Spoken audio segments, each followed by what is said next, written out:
Welcome to this video on organizing quantitative data. In this video, we're going to practice creating frequency distributions and then relative frequency distributions as well. So we have a data set right now with a sample size of 10. If you count the number of data points, we have 10 data points. And we're going to imagine that these data points represent the ages of 10 friends that we have on Facebook. So let's get started. So the first thing that we're going to need to do is determine our class size or our class width. In a previous video, we worked this problem out and we found, I think, a class width of 8. I'm going to do something different for this frequency distribution just to drive home the point that class width is really a decision that you get to make. So this time, I am going to arbitrarily decide that I want my class width to be 10. Moreover, normally we would start at the lowest data point, but I'm going to decide that I want to capture all human ages up through the maximum data point that we have. So I'm going to do ages 0 through 9, 10 through 19, 20 through 29, 30 through 39, 40 through 49, and then 50 through 59. Okay?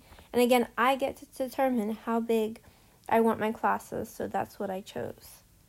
Now, you might be thinking to yourself, wait a minute, you said there's a class width of 10, but if, for example, I took my lower class limit and I subtracted that from my upper class limit, so I would have 9 minus 0, that would give me 9.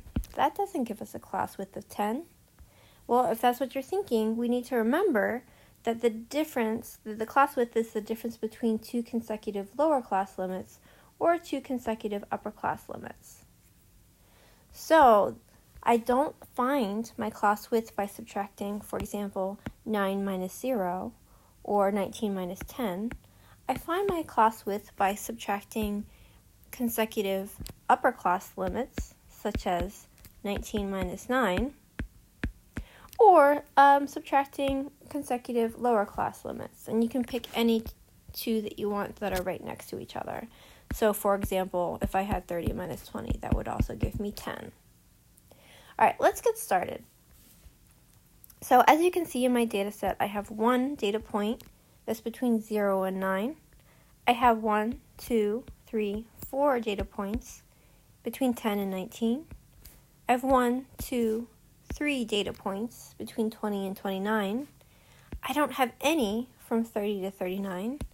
Then I have 1 from 40 to 49 and 1 from 50 to 59. So that's it. I'm done my frequency distribution. You might even argue that the most difficult part of creating a frequency distribution is to make that decision about how big your class width will be. Also, let's remind ourselves, what are the rules about creating a frequency table? Remember that all classes have to be the same size. We can't have open-ended classes.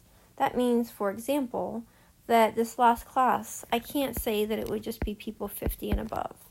I cannot do that.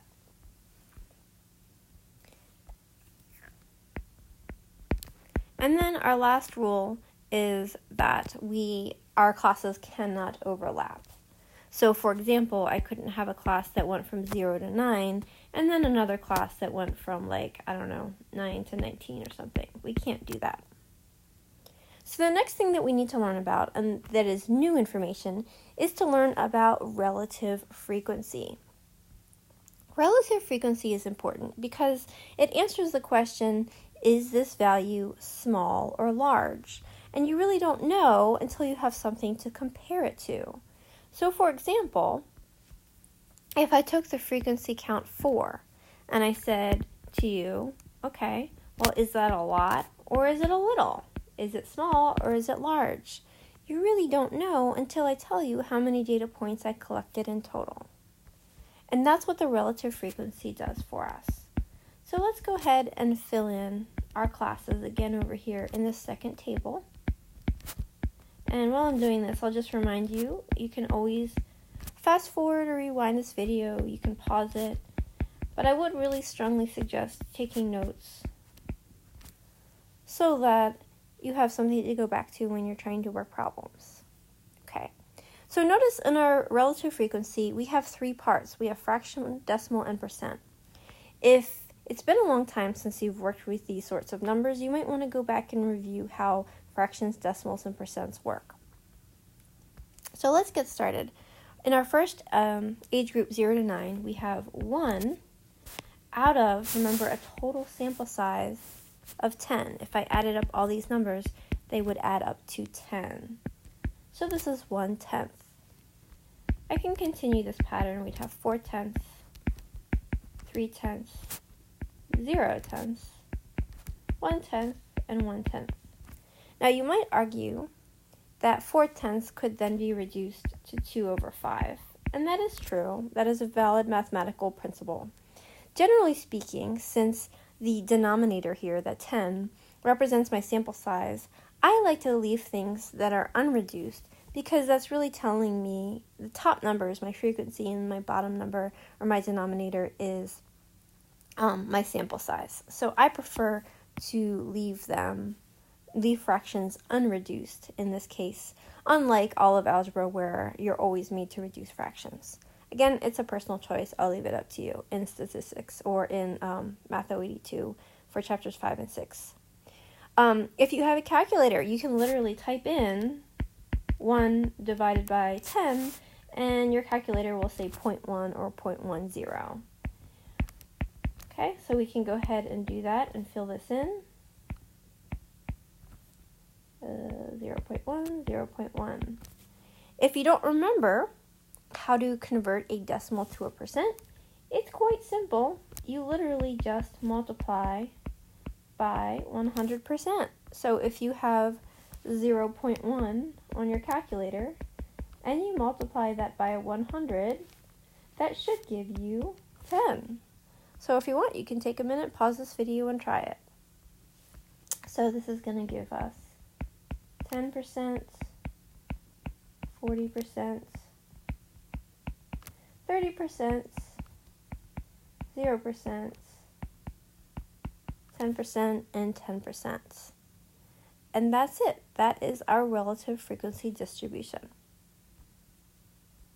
Just so you know, normally you would not express your relative frequency in all three forms, fraction, decimal, or percent. You would, generally speaking, pick one of those three ways to express relative frequency. The reason I did it is that this is an academic instructional video, and I wanted you to be comfortable with all three representations of relative frequency.